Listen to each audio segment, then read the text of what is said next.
12 जून दिन के 1:38 पर एयर इंडिया की फ्लाइट एयर इंडिया 171 क्रैश कर गया, जो बेहद दुखद घटना है। लेकिन इसके रीजंस को हम 3D एनिमेशन की हेल्प से समझने की कोशिश करते हैं। यह एयरप्लेन अहमदाबाद से 242 पैसेंजर को लेकर 1:36 पर लंदन गेटवे की तरफ उड़ान भरता है। करीब 2 मिनट तक एयरप्लेन रनवे पर अपनी स्पीड को बढ़ाता है। जब एयरप्लेन 300 किलोमीटर पर आवर की स्पीड तक पहुंच जाता है तो प्लेन रनवे से टेक ऑफ करता है। अभी प्लेन ने जस्ट टेक ऑफ किया है और सिर्फ 191 मीटर की हाइट पर पहुंचा है, लेकिन प्लेन का पायलट मेडे कॉल करता है एयर ट्रैफिक कंट्रोल के पास में और इमरजेंसी के बारे में बताते हैं कि प्लेन लिफ्ट नहीं कर रहा है। इसके बाद में कनेक्शन लूज हो जाता है और एयरप्लेन धीरे धीरे नीचे आने लगता है और एक हॉस्टल के बिल्डिंग से जाकर टकराता है और जबरदस्त ब्लास्ट होता है।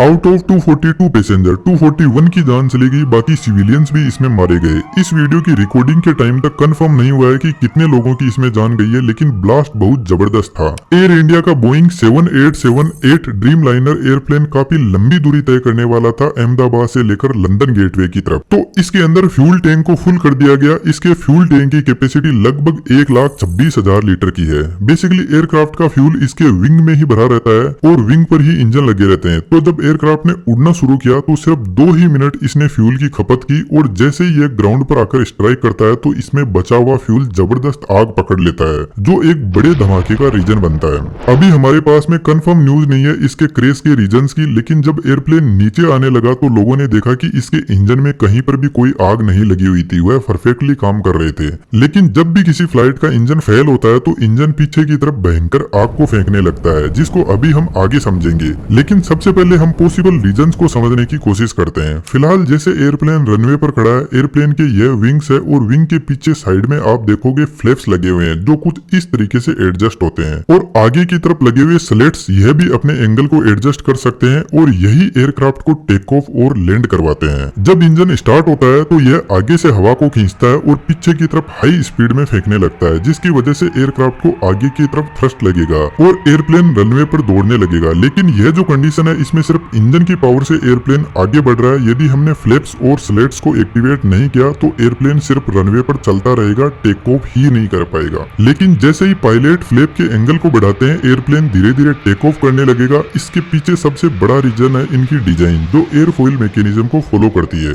जैसे यह एक एयरफॉइल मैकेनिज्म है, जब हवा इससे टकराती है तो कुछ इस तरीके से आगे निकल जाती है, लेकिन जब हम इसका एंगल बढ़ाते हैं तो अब आप देखोगे कि यह एयरफॉइल के इस पॉइंट पर हवा का जो प्रेशर है वह ज्यादा लगने लगेगा और ऊपर से जो हवा जा रही है वह सीधी निकल जाएगी। तो इस पॉइंट पर एयर का जो प्रेशर है वह लो हो जाएगा और हमें अच्छे से पता है चीजें हमेशा हाई प्रेशर से लो प्रेशर की तरफ बढ़ती है। तो जैसे ही पायलट एयरप्लेन के फ्लैप और स्लेट एक्टिवेट करता है तो विंग के ऊपर की साइड में लो प्रेशर जनरेट होगा और एयरप्लेन टेक ऑफ करने लगेगा। लेकिन एयर इंडिया के बोइंग 7878 ड्रीम लाइनर में प्रोबेबली एक्सपर्ट्स का ऐसा कहना है कि यदि फ्लैप और स्लेट टेक ऑफ के बाद में यदि उनमें कोई टेक्निकल एरर की वजह से कोई प्रॉब्लम आई तो यह एयरप्लेन को लिफ्ट प्रोवाइड ही नहीं करवा पाएंगे और एयरप्लेन अपने आप नीचे आने लगेगा। लेकिन बोइंग का यह एयरप्लेन बहुत ही ट्रस्टेड एयरप्लेन है, इसमें ऐसी प्रॉब्लम होने के चांस बहुत कम होते हैं। तो यहाँ पर दूसरा बड़ा रीजन हो सकता है गर्मी। यदि आपको पता हो तो राजस्थान और गुजरात के एरिया में बहुत ज्यादा टेम्परेचर बढ़ा हुआ है अभी के टाइम, और जब टेम्परेचर बढ़ता है तो हवा की डेंसिटी कम हो जाती है, जिसकी वजह से एयर पार्टिकल दूर दूर चले जाते हैं।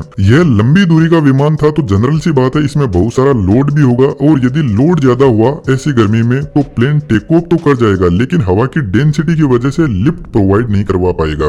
फिलहाल जैसे एकदम ठंडा मौसम है और हवा में एयर के पार्टिकल एकदम पास में है, तो इतनी हाई डेंसिटी वाले एयर पार्टिकल जब प्लेन के विंग से टकराते हैं तो यह प्लेन को अच्छा खासा ऊपर की तरफ फोर्स लगाने लगेंगे।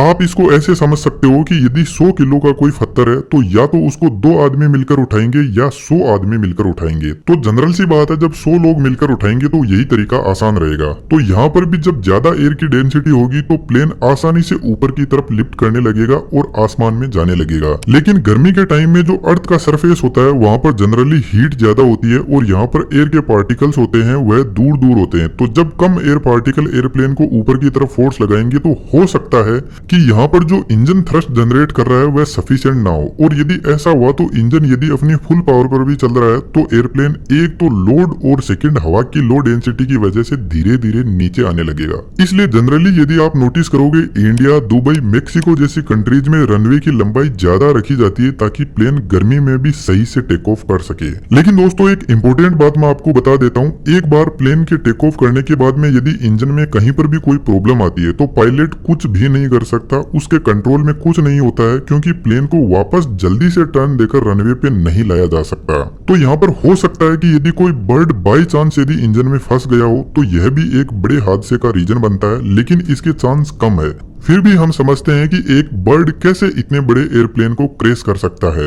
इंजन के आगे के इस हिस्से में बहुत सारे कंप्रेसर होते हैं और पीछे के इस हिस्से में टरबाइन होते हैं जो इन कंप्रेसर को चलाते हैं। कंप्रेसर का काम बेसिकली बाहर से हवा को अंदर की तरफ खींचना है और उसको कंप्रेस करना होता है। एयर कंप्रेस होने के बाद में पहुंचती है कंबस्शन चेंबर में जहाँ पर फ्यूल जलता है। तो कंबस्शन चेंबर में सबसे पहले फ्यूल को स्प्रे किया जाता है जो बाहर से हवा आ रही है उसमें, जिसकी वजह से फ्यूल अच्छे से एयर के साथ में मिक्स हो जाएगा और फिर यहाँ पे लगे इग्नाइटर फ्यूल में आग लगाते हैं, जिसकी वजह से यहाँ पर बहुत सारी गैसेस जनरेट होती है। तो यहाँ पर टेम्परेचर और प्रेशर बढ़ने लगता है, जिसकी वजह से यह गैस एक्सपेंड करने लगती है। अब इस हाई प्रेशर वाली हवा को पीछे एक नोजल से बाहर फेंका जाता है, जिसकी वजह से इंजन को आगे की तरफ फोर्स लगता है। लेकिन यदि इसके कंप्रेसर में आगे की तरफ कोई बर्ड आकर फंस जाता है, वैसे तो यहाँ पर कंप्रेसर की स्पीड बहुत ज्यादा हाई होती है, लेकिन यह जो बर्ड है वह कंप्रेसर में एयर के फ्लो को ब्लॉक कर देता है, जिसकी वजह से कंबस्शन चेंबर को हवा मिल नहीं पाएगी। जबकि फ्यूल का यहाँ पर रेगुलर स्प्रे हो रहा है तो कंबस्शन चेंबर का टेम्परेचर बढ़ने लगेगा। अब एक प्रॉब्लम तो यहाँ पर है कि कंबस्शन चेंबर का टेम्परेचर बढ़ने लगेगा, जिसकी वजह से यहाँ पर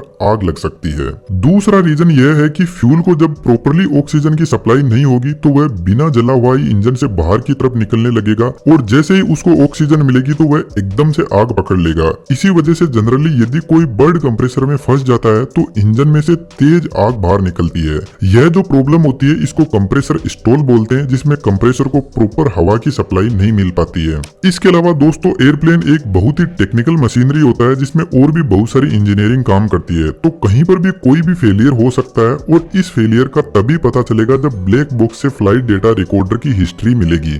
ब्लैक बॉक्स बेसिकली एयरप्लेन की हर एक एक्टिविटी को रिकॉर्ड करता है। उम्मीद करता हूँ आपको बहुत कुछ समझ में आया होगा। जैसे ही हमें कंफर्म न्यूज मिलती है तो हम फिर से इस पर वीडियो बनाने की कोशिश करेंगे, लेकिन दोस्तों कुछ वीडियो ऐसे आए हैं जो वाकई में बहुत विचलित करने वाले हैं, जिससे अंदाजा लगता है कि ये एक्सीडेंट बहुत ही ज्यादा खतरनाक था। बस उम्मीद है कि भगवान उनके परिवार के लोगों को हिम्मत और शांति दे। Thank you.